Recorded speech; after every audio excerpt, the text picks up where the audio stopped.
I'm Sharice Taylor, and I am excited to welcome Joan Michelson, a longtime friend of mine, to Time Matters, and thank you for taking the time to speak with me this afternoon.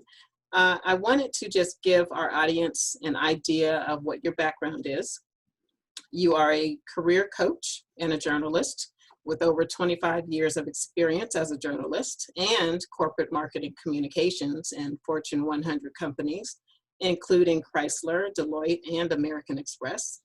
You can read Joan's career tips and insights on steps companies are taking on social responsibility, issues like climate change, clean energy, and diversity in Forbes. And you can listen to her fascinating interviews with women leaders in these areas on her podcast, Green Connections Radio. Joan is a frequent and popular speaker at conferences and events, and her work has appeared in many other media outlets, including HuffPost and CBS News 60 Minutes. She earned her BA from UCLA, an MBA from Baruch College, City University of New York, and postgraduate training at the Harvard Business School. Again, welcome and thank you for taking time to speak with me today. You're welcome, my friend. It's delightful to see you. Go Bruins, right? Yeah. Go Bruins. So we're going to start with what did you dream about as a young girl? What obstacles have you faced on your journey to where you are today? Oh, God. This is going to sound funny, but I don't remember actually thinking about what I wanted to be when I grew up, and nobody really asked me. In fact, one of the things I've wondered about, I don't spend a lot of time in what ifs, but one of the things has been, what if I had somebody actually ask me these questions? Mm-hmm. I'm the youngest of 4 kids, and my parents were like, we're done. Just, do. And, but I think lessons along the way, there's many, and there's obstacles along the way that teach those lessons, I guess is a better way to frame it. And one of them is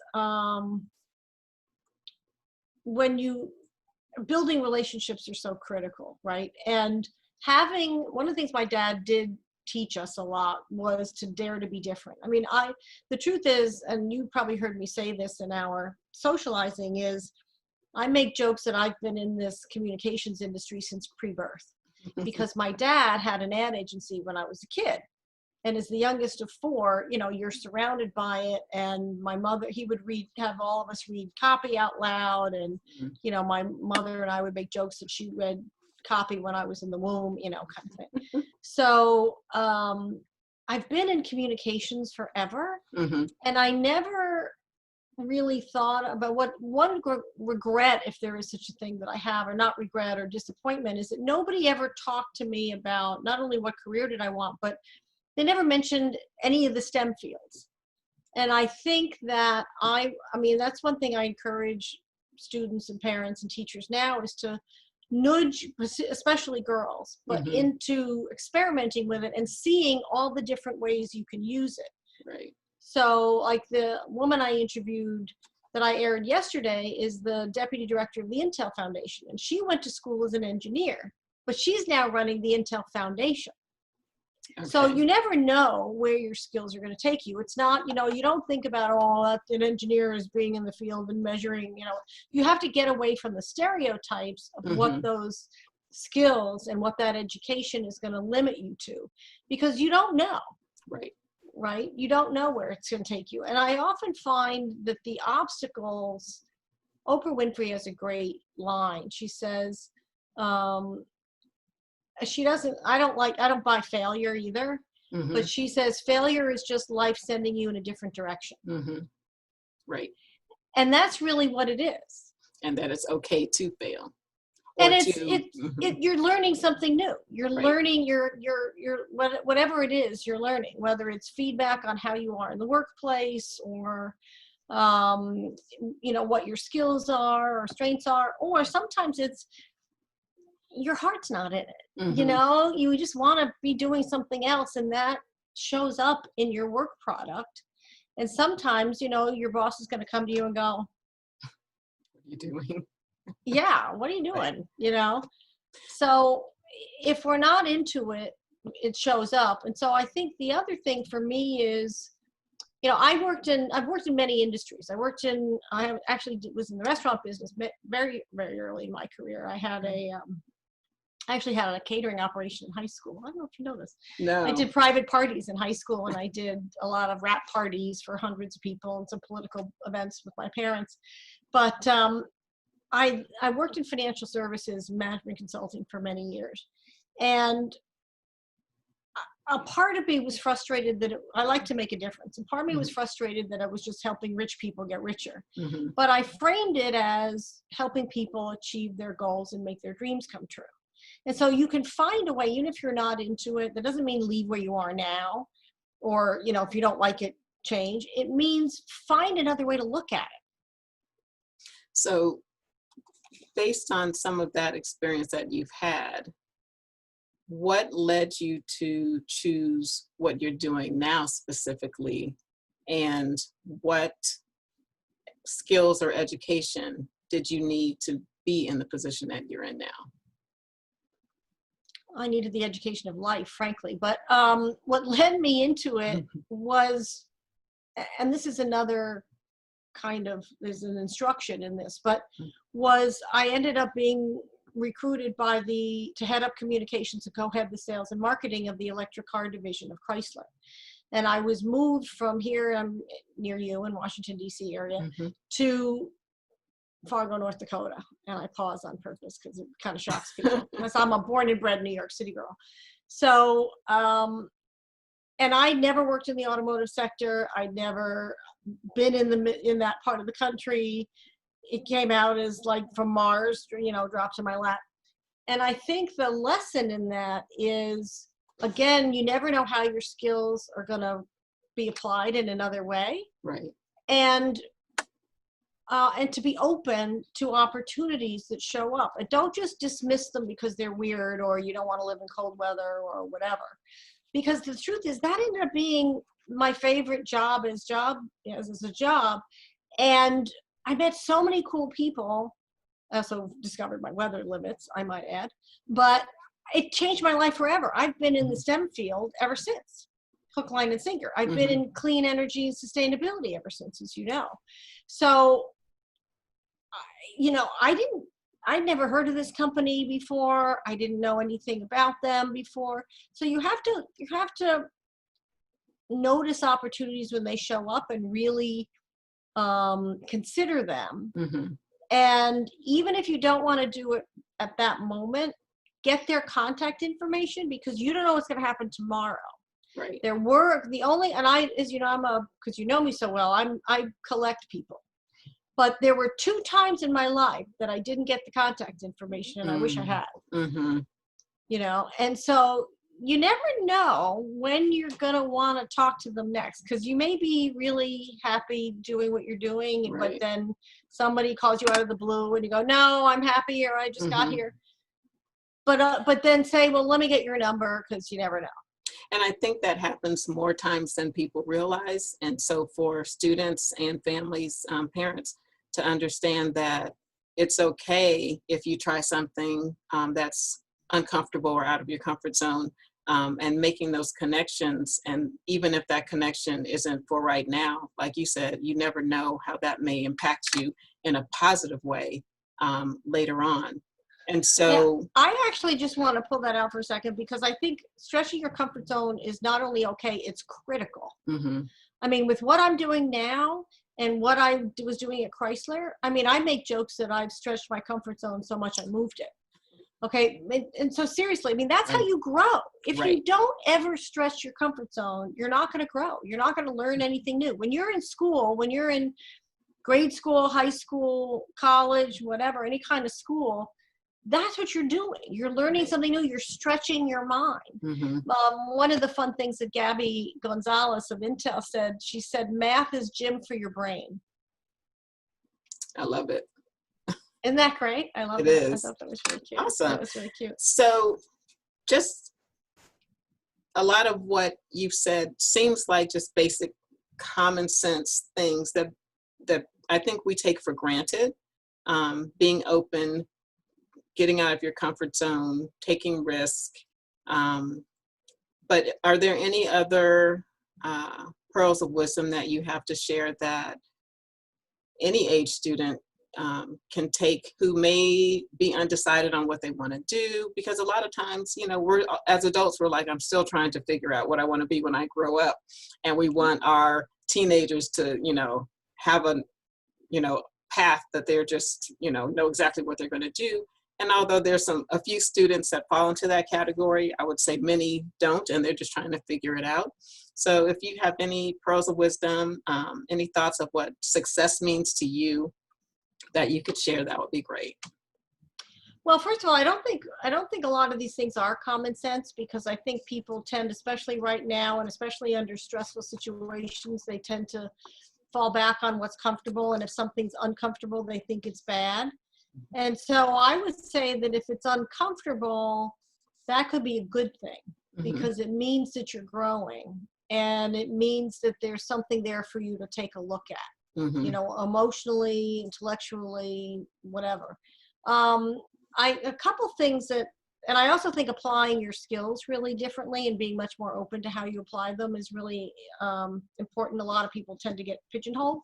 Right. But the other things would be to log your time. I love the title of your show, because one of the things I've written a lot about and talked to my coaching clients a lot about is that time matters. And so I always have people log their time, and I mean every minute. I don't just mean during the workday. I mean how many hours you slept, you know, time on Facebook or whatever, yada yada, taking a walk, etc., going to dinner with your, you know, or having dinner.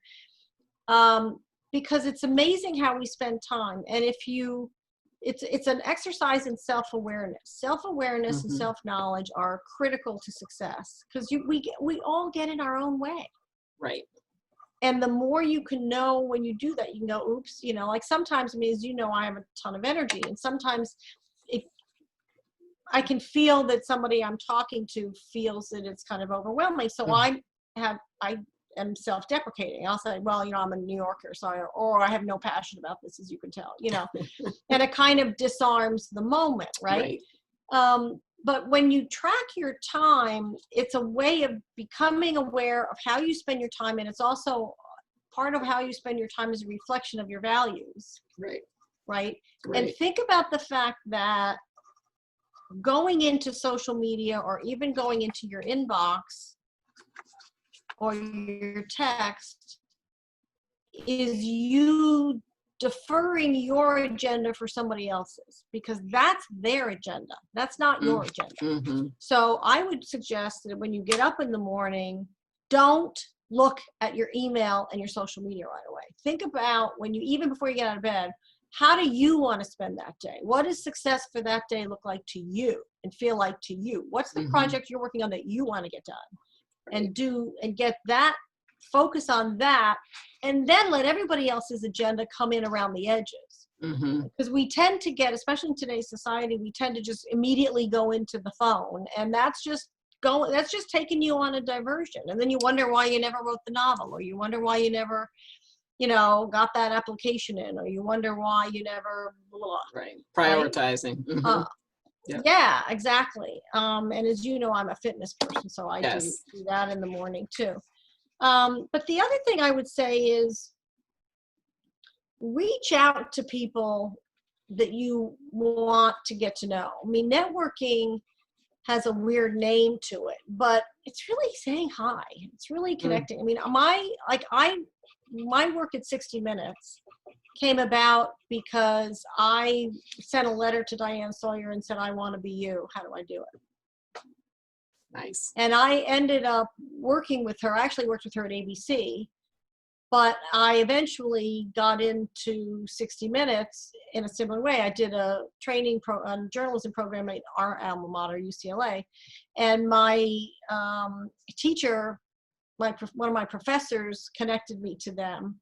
And it was cute because he said, you know, introduced me as, we have a grown-up, because I'm, first of all, I was a grown-up. I wasn't coming right out of college, but also, you know, I'm a city girl, right? Right. Things. kind of his way of doing it. It was very funny because I was in the LA bureau, 60 Minutes.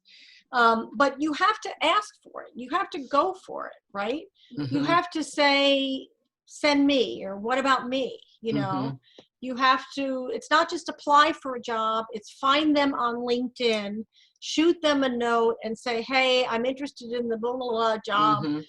You know, I have X amount of experience doing this, which is similar. You know, can you talk for 10 minutes? Or I'd like to know more about the company, you know. And I think even that with our students applying to colleges or for that job, you know, or if they want to be a student athlete, it's that same proactive energy that you have to do to advocate for yourself and what you want and put it out there, because the worst they can say is no, or try back later, or, you know, and you don't know if you don't even try. So I think that's well, I'll really give you important. another exactly, and I'll give you another example of that. It's also with virtual events. I mean, the good part of all these virtual events is I've been hanging out with people who I wouldn't have otherwise gotten to see because the event was happening in you know, California or Australia or Malaysia or London or whatever. And so what I do, and I still do this, and anybody can do this, is if I hear a speaker say something interesting, I'll reach out to them afterwards and send them a note. I'd like to talk to you about blah, blah, blah, blah. And I've gotten consulting gigs that way and coaching gigs that way. And I've gotten, you know, that led to jobs that way a lot of times. So you never know where something's going to go. So just ask a question. I had a young lady living with me from Romania who was studying international relations and journalism. And she came home one day and she said, Joni, I went to the Atlanta Council of the talk with Madeleine Albright. I said, great, Anna, what did you ask her? And I got the deer in the headlights. I said, Anna, you're studying international relations and journalism. You're 10 feet from the Secretary of State, former Secretary of State, and you did not ask a question? And she went, I guess I should. It's like, seize the opportunity, people. Seize the opportunity. I love it. That's exactly right. I mean, they're standing there. If you hear yourself saying, "Oh no, they'll dismiss me," or "They'll, oh no, I'm not," just say to yourself, "Cancel. I'm going for it." You know, you're taking yourself out of the running, and that's dumb. That's called being in your own way in capital letters. The other thing I just want to say that's important is, and I know this is my own lens, is write. Learn to write, learn to communicate, learn to talk as Charisse is doing with a mic, learn to communicate and write and use. I mean, today there's all these free platforms. Learn how to communicate and don't rely on spell check and autocorrect. And I think with that, we will conclude this great conversation because there was so much information and that people can take away from our conversation. I want to end there. I know we could go on.